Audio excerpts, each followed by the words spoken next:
আসসালামু আলাইকুম। দেখেন, সামনেই মেডিকেল অ্যাডমিশন টেস্টে কিছু গুরুত্বপূর্ণ টপিকস থাকে ফিজিক্স এবং কেমিস্ট্রিতে। আমি দীর্ঘদিন যাবৎ অর্থাৎ প্রায় 9 বছর যাবৎ ফিজিক্স এবং কেমিস্ট্রি পড়িয়ে আসছি খুলনা শহরে। তো স্টুডেন্টস, একটা কথা আপনাদের বারবারই বলবো, সেটা হচ্ছে মেডিকেলে কিছু ইম্পর্টেন্ট বা কোর জায়গা থাকে। তো আমার মনে হয়েছে যে আমি একটু মেডিকেল অ্যাডমিশন টেস্টের সেই কোর জায়গাগুলো আমার স্টুডেন্টদেরকে একটু ধরিয়ে দিই। আফটার দ্যাট স্টুডেন্টরা ভালো করলেই একটা টিচারের সার্থকতা আসে। খেয়াল করে দেখবেন স্টুডেন্টস, রসায়নের গুরুত্বপূর্ণ 30টা টপিকস আমি রেখেছি। দেখেন, আমি যদি বলি পি ব্লকের যে মৌলসমূহ থাকে তার অক্সাইড, সংকরণ, বর্ণ, বিশেষ নাম, সংকেত, সাধারণ সংকেত, এইখানে অর্থাৎ রসায়ন প্রথম পত্রের 3য় অধ্যায় থেকে এটা একটা হট টপিকস। আমি যেগুলো বললাম আপনারা একটু মিলিয়ে নেবেন, বিগত বছরের কোশ্চেন অ্যানালাইসিস করে এটা তৈরি করা হয়েছে। সো স্টুডেন্টস, আপনারা এই টপিক্সটা একটু ভালো করে দেখবেন। যেমন ধরেন যে এই যে বললাম না পি ব্লকের অক্সাইড সমূহ, তাহলে P2O5, P2O3 এরা আসলে কি অম্লীয় অক্সাইড না ক্ষারকীয় অক্সাইড, আমি এই জিনিসগুলো বুঝাইতে চাইছি। এদের বর্ণ কি, এদের বিশেষ নাম কি, সংকেত কেমন, এগুলা। ইলেকট্রন বিন্যাসের নীতি, দেখেন আব্বাউ পাউলির বিভাজন নীতি এবং হুন্ডের নীতি রসায়ন প্রথম পত্রের 2য় অধ্যায়ের যে টপিক্সটা আছে এটা খুবই ইম্পর্টেন্ট। কোনটি হুন্ডের নীতি মেনে চলে না, কোনটিতে ইলেকট্রন আগে প্রবেশ করবে, এই ধরনের কোশ্চেনগুলো এখান থেকে এসে থাকে। রাসায়নিক সাম্যাবস্থা এবং লাসেতিলিয়ার নীতি, তাপমাত্রা, চাপ এবং ঘনমাত্রার প্রভাব, যে লাসেতিলিয়ার নীতিতে তাপ বাড়াইলে কি হবে, তাপ উৎপাদী বিক্রিয়ায় তাপ কমাইলে কি হবে, আপনারা খুব ইজিলি এই জিনিসগুলো বুঝবেন। আমি জাস্ট টপিকসগুলো একটু বলি। বাফার দ্রবণ এবং পিএইচ, দেখেন বাফার দ্রবণ এবং পিএইচ থেকে অম্লীয় এবং ক্ষারীয় বাফার হ্যান্ডারসন হেসেলবার্থের সমীকরণ এইটা আসে, ঠিক আছে। হ্যান্ডারসন হেসেলবার্থ হবে, এটা বাক হয়ে গেছে, সরি ফর দ্য মিস্টেক। আচ্ছা, এরপর দেখেন তাপীয় পরিবর্তন, প্রশমন তাপ, তাপ উৎপাদী তাপহারী সবল অ্যাসিড ক্ষারের প্রশমন তাপ, ওই যে পড়ছেন না যে সবল অ্যাসিড সবল ক্ষারের প্রশমন তাপ -55.34 জুল কেন, এই যে কোশ্চেনগুলো আছে, কিলো জুল কেন, এই যে কোশ্চেনগুলো আছে এই কোশ্চেনগুলো একটু দেখতে হবে। আচ্ছা, এরপরে দেখেন জারণ বিজারণ বিক্রিয়া, জারক এবং বিজারক পদার্থের উদাহরণগুলো দেখবেন। কোনটি আবার কি জারক এবং বিজারক উভয় রূপে ক্রিয়া করে, এই জিনিসগুলো দেখতে হবে। গ্যাসের সূত্রসমূহ, বয়েল, চার্লস গ্রাহামের ব্যাপন সূত্রসমূহ, এই যে জিনিসগুলো একটু মাথায় অ্যাডজাস্ট করে নিতে হবে। অ্যালকোহলের প্রস্তুতি, দেখেন কিছুদিন আগেই আমার চ্যানেলে আমি একটা ভিডিও দিয়েছিলাম যে অ্যালকোহলের প্রস্তুতি, গ্রিকনার্ড বিকারক থেকে 1 ডিগ্রি 2 ডিগ্রি 3 ডিগ্রি অ্যালকোহল। এখান থেকে কি কোশ্চেন আসে জানেন? 3 ডিগ্রি অ্যালকোহল কয় মিনিট পরে বিক্রিয়া করে, 2 ডিগ্রি অ্যালকোহল 3 থেকে 5 থেকে 10 মিনিট পরে বিক্রিয়া করে, 1 ডিগ্রি অ্যালকোহল কক্ষ তাপমাত্রায় বিক্রিয়াই করে না লুকাস বিকারকের সাথে। এই যে শনাক্তকারী পরীক্ষাগুলো আছে বা কিভাবে তৈরি হয়, কার সাথে কি মিশালে কি তৈরি হয়, এই কোশ্চেনগুলো এখান থেকে আসে।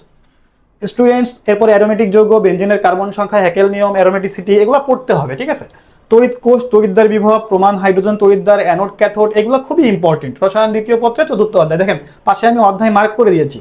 ট্রাইট্রেশন ও নির্দেশক, প্রশমন বিন্দুর পিএইচ, উপযুক্ত নির্দেশক থেকে তো এবছরই এইচএসসি পরীক্ষায় কোশ্চেন আসছে এবং মেডিকেলে এগুলো আসে, ফেনপথলিন, মিথাইল রেড, মিথাইল অরেঞ্জ, ঠিক আছে।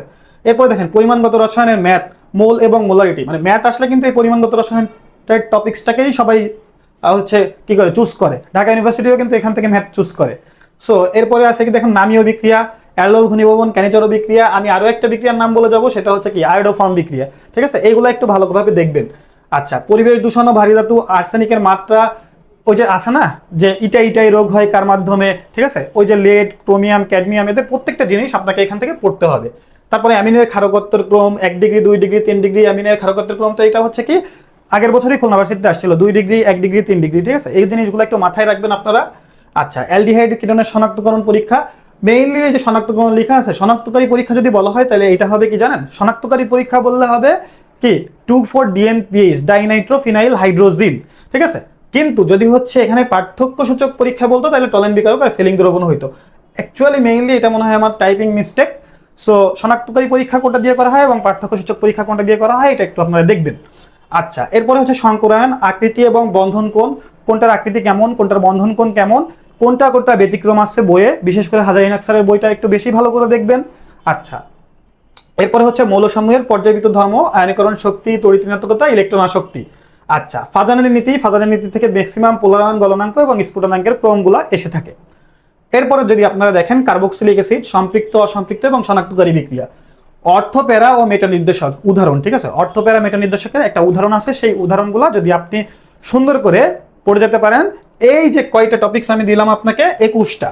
এরপরে দেখেন দ্রবণে আয়ন শনাক্তকরণ কোনগুলা বেশি ইম্পর্টেন্ট আমি লিখে দিয়েছি। এই যে অ্যামোনিয়াম আয়ন শনাক্তকরণ হয় কি দিয়ে মনে আছে? এই জিনিসগুলা, ঠিক আছে, এই জিনিসগুলা পড়তে হবে। তারপরে হচ্ছে জিঙ্ক, কপার, অধক্ষেপের বর্ণ, এস ব্লক মৌলসমূহ, শিক্ষা পরীক্ষার ধাতুগুলো বর্ণ, এটা খুবই ইম্পর্টেন্ট একটা টপিক। শিক্ষা পরীক্ষায় কোন ধাতু কেমন বর্ণ দেয়, এগুলো মেডিকেল। আমি কিন্তু আজকে কথা বলতেছি টোটালি মেডিকেলের থিওরি নিয়ে, ঠিক আছে। এরপরে দেখেন তড়িৎ চুম্বকীয় বর্ণালী, ইউভি এবং আইআর এর রেঞ্জ, ব্যবহার, বিক্রিয়ার হার ও প্রভাবক, বিক্রিয়ার ক্রমের একক, প্রভাবকের প্রকারভেদ আছে না এখানে একটা, যে স্বপ্রভাবক হিসেবে কে কাজ করে, ওই যে ম্যাঙ্গানিজ Mn2+, এই জিনিসগুলো পড়তে হবে। এরপরে আছে কি দেখেন মিথানলের মিশ্রণ, মিথিলেটের স্পিরিট এবং হচ্ছে কি উপাদান, পলিমার। পলিমারের ভিতরে পলিমার থেকে আসলেই মেডিকেল একটা ইম্পর্টেন্ট টপিক, সেটা পলিমার, বুঝছেন, এখান থেকে অনেক কোশ্চেন আসে। এরপরে যদি বলি হচ্ছে প্রিজারভেটিভস, প্রাকৃতিক এবং কৃত্রিম প্রিজারভেটিভস, পিএইচ এর রেঞ্জটা, পিএইচ এর রেঞ্জটাও মেডিকেলের জন্য বেশ খানিকটা ইম্পর্টেন্ট। এরপরে যদি দেখেন দুধ ও এর উপাদান, অ্যাসিড ক্ষারের মতবাদ, অনুবন্ধী অম্ল, অনুবন্ধী ক্ষার, ঠিক আছে, লুইস অ্যাসিড, লুইস ক্ষার, এই যে 30টা টপিকস আমি দিলাম, এই 30টা টপিকস খুবই ইম্পর্টেন্ট। দেখেন প্রত্যেকটা টপিক্সের পাশে আমি অধ্যায়গুলো আপনাদেরকে সুন্দর করে সাজিয়ে দিয়েছি। স্টুডেন্টস, কেমিস্ট্রি ডান। এবার হচ্ছে ফিজিক্সের দেখেন আমি এরকম কয়টা টপিক সাজাইছি, 20টা। তো একটা চ্যাপ্টার এতদিন যাবত ছিল না সিলেবাসে, সেটা হচ্ছে কি ষষ্ঠ অধ্যায়, অর্থাৎ পদার্থবিজ্ঞান দ্বিতীয় পত্রের ষষ্ঠ অধ্যায় কি জ্যামিতিক আলোক বিজ্ঞান। দেখেন ওইখান থেকে একটা টপিকস আমি রাখছি, লেন্স, ক্ষমতা, ফোকাস দূরত্ব, প্রতিবিম্ব। ওই যে একটা চার্ট আছে দেখবেন, প্রত্যেকটা স্যারের বইয়ে একটা চার্ট আছে, যে যদি তোমার ফোকাস বিন্দু এখানে যায় তাহলে প্রতিবিম্ব কত দূরে যাবে। এই যে টাইপের কোশ্চেনগুলো আছে, প্রতিবিম্ব আগে নাকি পিছে, সো এই কোশ্চেনগুলো খুবই ইম্পর্টেন্ট। আর পীড়ন বিকৃতি, স্থিতিস্থাপক গুণাঙ্ক, বিশেষ করে ইয়াং এর গুণাঙ্ক, ঠিক আছে, এক্স রে এবং ক্যাথোড রশ্মির বৈশিষ্ট্য এবং ব্যবহার। দেখেন এখান থেকে কোশ্চেন আসে কি জানেন, নিচের কোনটি অমুকের বৈশিষ্ট্য নয়, নিচের কোনটি তমুকের বৈশিষ্ট্য নয়, এই কোশ্চেনগুলো আসে, ঠিক আছে। আচ্ছা এরপরে দেখেন রোধ, আপেক্ষিক রোধ এবং রোধের কি সমবায়, উষ্ণতা সহ রোধের নির্ভরশীলতা, তার টানার ম্যাথ। দেখেন এরপরে আছে কি গতির সমীকরণ এবং লেখচিত্র, ঠিক আছে, কয়েকটা গ্রাফ আছে এখানে, সেই গ্রাফগুলো একটু দেখবেন, গ্রাফ মাঝে মাঝে দিয়ে বসতে পারে। আচ্ছা এরপরে দেখেন কি আলোর প্রতিফলন, প্রতিসরণ, পূর্ণ অভ্যন্তরীণ প্রতিফলন, এর যে শর্তগুলো আছে খুবই ইম্পর্টেন্ট, মানে শর্তগুলো খুবই ইম্পর্টেন্ট। একটা বা তিনটা অপশনে দিয়ে আরেকটা বলবে কি যে কোনটি নয়। এবার দেখেন তড়িৎ শক্তি, ক্ষমতা, জুলের তাপীয় ক্রিয়া, জুলের 3টি সূত্র, ব্যয়িত শক্তির ম্যাথ, এই জিনিসগুলা, বিওটি ইউনিট। এরপরে দেখেন আমি টপিকসগুলোর নাম বলি, বলের ধারণা, মৌলিক বল, ঠিক আছে, এদের যে শক্তির ক্রম, উদাহরণ, এগুলা খুবই ভালো করে পড়তে হবে। একটা কথাই মাথায় রাখবেন, মেডিকেল এ চান্স পেতে গেলে আপনাকে পুরা মেইন বই ছাড়া, যদি আপনাকে মনে করেন কেউ এসে বলে দিল যে আমি তোমাকে একটা নতুন মেইন বই বানাই দিব, ভাই ওর কথাই বিশ্বাস করেন না। মেডিকেলে চান্স পেতে গেলে তোমাকে মূল বই পড়তেই হবে ভাইয়া, মূল বইয়ের থিওরি তোমাকে মাস্ট বি কমপ্লিট করতে হবে। এরপর যদি সময় থাকে অন্য কিছু পড়ো, কিন্তু মূল বইটা মিনিমাম 10 থেকে 15 বার পড়া উচিত, মিনিমাম 10 থেকে 15 বার। এবং একটা কথা সারা জীবন মনে রাখবা যে মেডিকেল ভর্তি পরীক্ষায় মূল বইয়ের বাইরে আসলে কোনো বই পড়া লাগে না। বিশেষ করে আমি ফিজিক্সের জন্য বলবো, ইসাক স্যারের যে বইটা আছে ওটা খুব সুন্দর করে পড়তে হবে, ফার্স্ট পেপার সেকেন্ড পেপার দুইটাই। কেমিস্ট্রির জন্য হাজারিনাক স্যার তো বেস্ট, ওইটাই পড়তে হবে।